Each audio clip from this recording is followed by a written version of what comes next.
السلام عليكم ورحمة الله وبركاته. بسم الله الرحمن الرحيم. الحمد لله الأكرم الذي خلق الإنسان وكرم وعلمه من البيان ما لم يعلم. أما بعد فأعوذ بالله من الشيطان الرجيم. بسم الله الرحمن الرحيم. يا أيها الذين آمنوا توبوا إلى الله توبة نصوحا. وقال النبي صلى الله عليه وسلم التائب من الذنب كمن لا ذنب له أو كما قال عليه الصلاة والسلام. সম্মানিত দিনী ভাইয়েরা, আজকে আপনাদের সামনে যে ভিডিও নিয়ে হাজির হয়েছি তো খাঁটি তওবার শর্ত সম্পর্কে এবং তওবা কোন কোন কারণে ভঙ্গ হবে তা নিয়ে আলোচনা করব ইনশাআল্লাহ। সাথে থাকার জন্য অসংখ্য ধন্যবাদ। আপনারা আশা করি ধৈর্য সহকারে মনোযোগ সহকারে শুনবেন ইনশাআল্লাহ। তো আল্লাহ পাক রব্বুল আলামিন বলেন, ইয়া আইয়ুহাল্লাযীনা আমানু, হে ঈমানদাররা, তুবু ইলাল্লাহ, আল্লাহর দিকে ফিরে আসো, তাওবাতান নাসুহা, আর একনিষ্ঠভাবে খাঁটি তওবা করো। আমরা অহরহ তওবা করি, কিন্তু তওবার শর্তগুলো আমরা জানি না। আবার কোন কোন কারণে তওবা ভঙ্গ হয় তা থেকে আমরা বিমুখ। আসুন আমি হাদিস থেকে রিসার্চ করে ৬টি কারণ তওবার শর্ত এবং ৬টি ভঙ্গের কারণ উল্লেখ করব ইনশাআল্লাহ।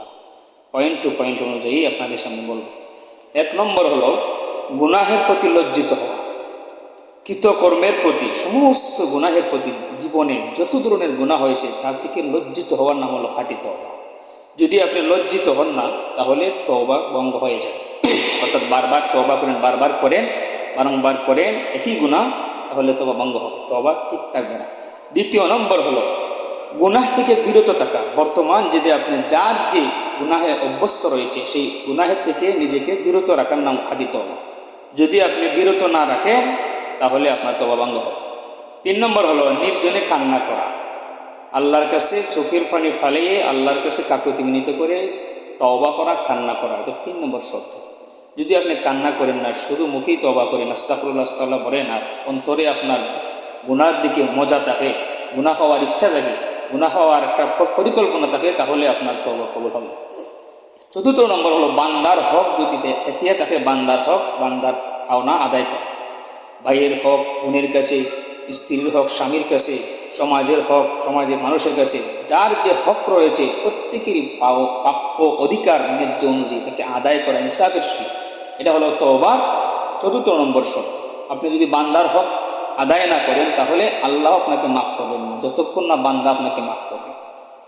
৫ম নম্বর হলো আল্লাহর হক আদায় করা। আল্লাহর হক, নামাজ, রোজা, হজ, যাকাত, ইবাদতের মধ্যে যা কিছু ত্রুটি হয়েছে আল্লাহর কাছে কাকুতি মিনতি করে লজ্জিত হয়ে চোখের পানি ছেড়ে আল্লাহর কাছে নিজনে কান্না করা, আল্লাহর হক আদায় করা, আর ভবিষ্যতে আমার দ্বারা আল্লাহর কোনো হক যাতে লঙ্ঘন না হয় সেই দিকে ওয়াদা ভঙ্গ যেতে না হয় ওয়াদা করা, সেই চিন্তা ফিকির করে তওবা করা। আর ৬ নম্বর হলো ভবিষ্যতে গুনাহ করব না বলে ওয়াদা করা, যে আল্লাহ যা কিছু হয়ে গেছে নফসের তামান্নায় শয়তানের ওয়াসওয়াসায় পড়ে গুনাহ হয়ে গেছে, ভবিষ্যৎ জীবনে আর গুনাহ হবে না বলে ওয়াদা করা। আল্লাহ পাক রব্বুল আলামিন আমাদের প্রত্যেকেরই এই খাঁটি তওবার শর্তগুলো মানিয়া এবং কোন কোন কারণে তওবা ভঙ্গ হয় সেগুলো থেকে বিরত থাকিয়া, কেননা নবী করিম সাল্লাল্লাহু আলাইহি ওয়াসাল্লাম বলেছেন আত্তাইবু মিনাজ যামবি কামান লা যামবা লাহু, তওবাকারী এমনভাবে নিষ্পাপ হয়ে যায় যেন তার গুনাহই থাকে না।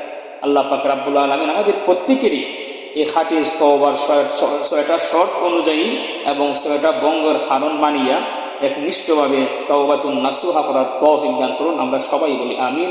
ওয়া আখিরু দাওয়ানা আলহামদুলিল্লাহি রাব্বিল আলামিন। ভালো থাকবেন, সুস্থ থাকবেন। আসসালামু আলাইকুম।